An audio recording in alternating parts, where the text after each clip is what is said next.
नमस्ते साथियों, बीजे पाठशाला पर आप सभी का स्वागत है। आशा करता हूं कि आप सभी अच्छे होंगे और स्वस्थ होंगे।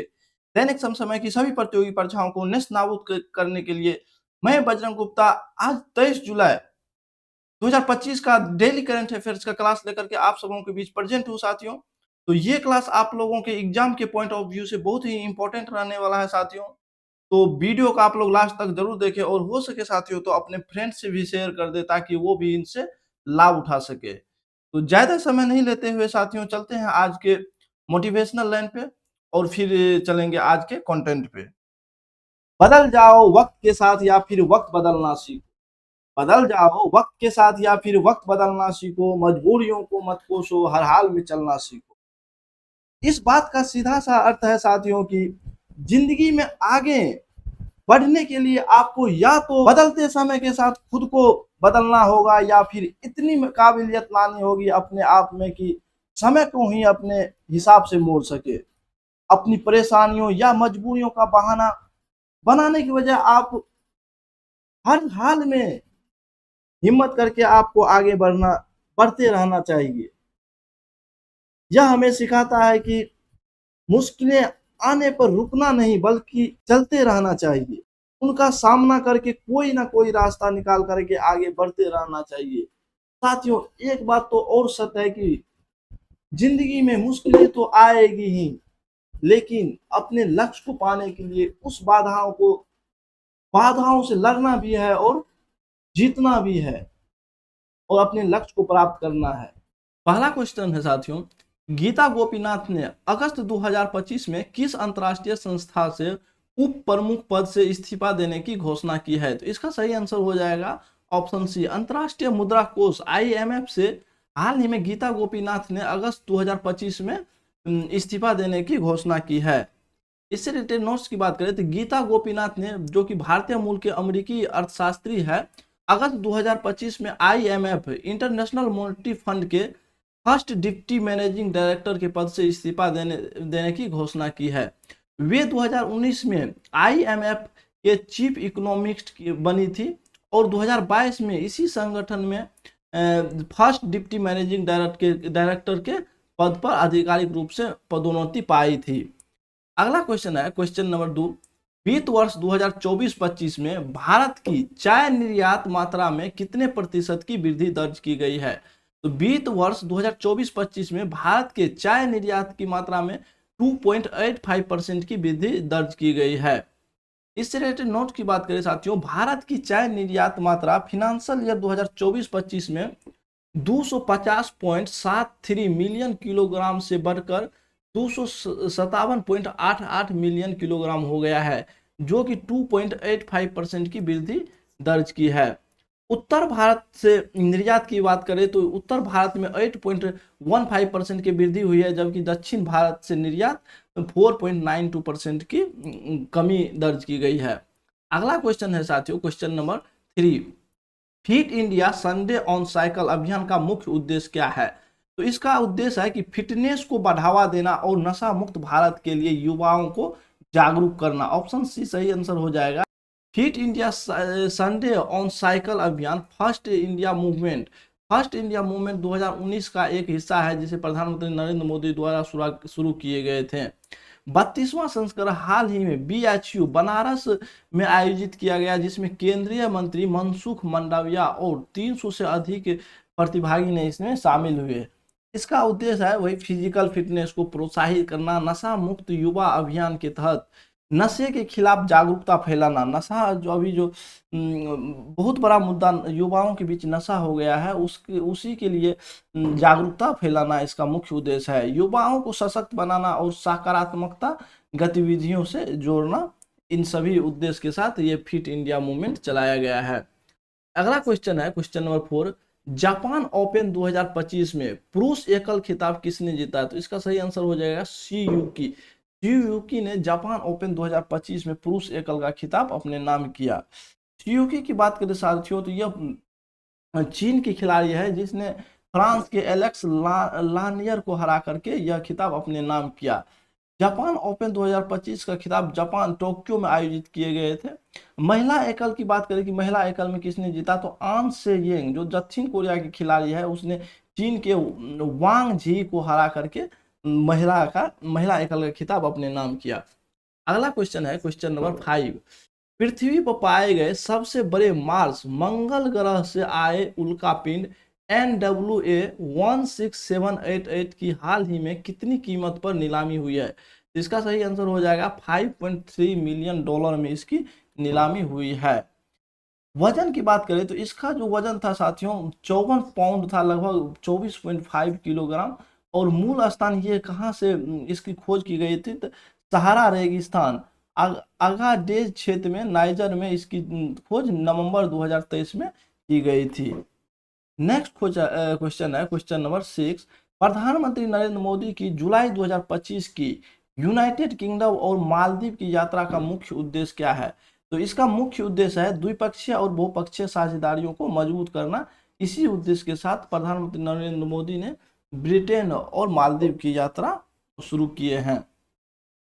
यूके की दौरा में वहां के PM स्टारमर से मुलाकात करेंगे और व्यापार, रक्षा, जलवायु, तकनीक और संस्कृति जैसे मुद्दों पर बातचीत होंगे। उसके बाद किंग चार्ल्स तृतीय से भी मिलेंगे। अगला क्वेश्चन है क्वेश्चन नंबर 7। क्वेश्चन नंबर 7 की बात करें साथियों तो वर्ष 2047 तक भारत सरकार का लक्ष्य पर्यटन क्षेत्र का सकल घरेलू उत्पाद GDP में कितना प्रतिशत योगदान सुनिश्चित करना है? तो इसका सही आंसर हो जाएगा 10%। वर्ष 2047 तक भारत सरकार का लक्ष्य है कि पर्यटन के क्षेत्र का सकल घरेलू उत्पाद जो है GDP उसमें 10% तक की योगदान सुनिश्चित किया जाए। इससे रिलेटेड नोट्स की बात करें तो पर्यटन में वर्तमान में भारत की GDP में योगदान 5.6% है पर्यटन के क्षेत्र से, जिसको कि 2047 तक 10% तक पहुंचाने का लक्ष्य है। यह लक्ष्य 32 ट्रिलियन की अर्थव्यवस्था के व्यापक विजन का हिस्सा है।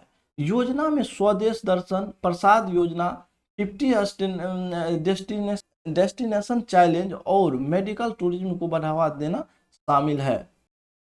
नेक्स्ट क्वेश्चन है क्वेश्चन नंबर 8 साथियों की ICMR द्वारा विकसित एडफेल्सीवैक्स वैक्सीन का मुख्य उद्देश्य क्या है? तो इसका सही आंसर हो जाएगा मलेरिया के प्लाज्मोडियम फैल्सीफेरम पर नियंत्रण पाना इसका मुख्य उद्देश्य है इस वैक्सीन का। इसकी खोज की बात करें तो इसको किसने विकसित किया? तो एडफेल्सीवैक्स वैक्सीन को एक स्वदेशी मलेरिया वैक्सीन है जिसे ICMR regional medical research centre Bhubaneswar द्वारा विकसित किया गया है। यह वैक्सीन प्लाज्मोडियम फैल्सीफेरम पर लक्षित है जो कि मानव में सबसे अधिक घातक मलेरिया परजीवी के रूप में जाने जाते हैं। यह मल्टी स्टेज वैक्सीन है जो कि परजीवी के जीवन चक्र के विभिन्न चरणों को प्रभावित करती है। ICMR ने इसके व्यवसायीकरण और तकनीकी हस्तांतरण के लिए कंपनियों से EOI आमंत्रित किए हैं। इसका मुख्य उद्देश्य है इस वैक्सीन का 2030 तक भारत को मलेरिया मुक्त बनाना। अगला क्वेश्चन है क्वेश्चन नंबर 9। भारत द्वारा अंतरराष्ट्रीय सैटेलाइट फर्मों से साझेदारी का मुख्य उद्देश्य क्या है? तो इसका मुख्य उद्देश्य है युद्ध क्षेत्र निगरानी क्षमताओं को सशक्त बनाना। ऑप्शन सी सही आंसर हो जाएगा कि भारत का जो अंतरराष्ट्रीय सैटेलाइट फर्मों से साझेदारी हुआ है उसका मुख्य उद्देश्य क्या है? युद्ध क्षेत्र निगरानी क्षमताओं को सशक्त करना। इसी उद्देश्य के साथ ये साझेदारी किए गए हैं। भारत ने वैश्विक सैटेलाइट इमेजिंग कंपनियों से सहयोग शुरू किया है ताकि युद्ध क्षेत्र में वास्तविक समय रियल टाइम निगरानी को सशक्त किया जा सके। यह कदम चीन द्वारा पाकिस्तान को जो उपग्रह डेटा समर्थन प्रोवाइड किया जाता है उसी घटना को देखते हुए यह कदम उठाया गया है भारत सरकार द्वारा। SBS थर्ड मतलब स्पेस बेस्ड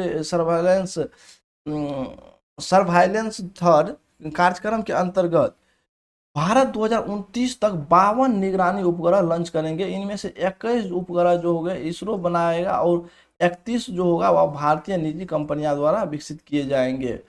DSA इन उपग्रहों के संचालन करेगी। डिफेंस स्पेस एजेंसी द्वारा इन उपग्रहों का संचालन किया जाएगा। नेक्स्ट क्वेश्चन है क्वेश्चन नंबर 10। भारत के उपराष्ट्रपति जगदीप धनखड़ ने किस अनुच्छेद के तहत इस्तीफा दिए हैं? तो हाल में भारत के राष्ट्रपति जगदीप धनखड़ ने अपने पद से इस्तीफा दे दिए हैं। अनुच्छेद 67A के तहत जगदीप धनखड़ ने अपने राष्ट्रपति पद से इस्तीफा दिए हैं। इससे रिलेटेड कुछ नोट्स है साथियों। उपराष्ट्रपति जगदीप धनखड़ ने 21 जुलाई 2025 को स्वास्थ्य कारणों का हवाला देते हुए अपने पद से इस्तीफा की घोषणा की है। उन्होंने अपना इस्तीफा अनुच्छेद 67A के तहत राष्ट्रपति को लिखित रूप में सौंपा।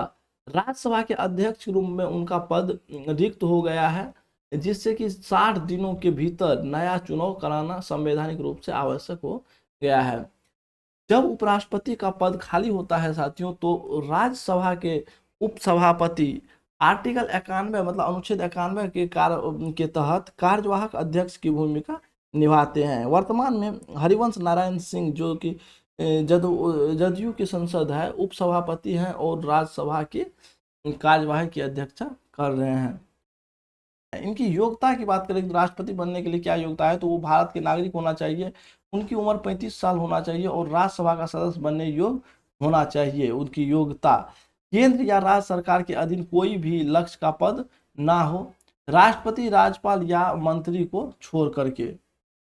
नेक्स्ट है क्वेश्चन नंबर 11। भारत में AVGC animation, visual effect, gaming, comic and extended reality क्षेत्र को बढ़ावा देने के उद्देश्य से हाल ही में मुंबई में किस संस्थान द्वारा पहला कैंपस शुरू किया गया है, तो इसका सही आंसर हो जाएगा IICT, Indian institute of creative technology.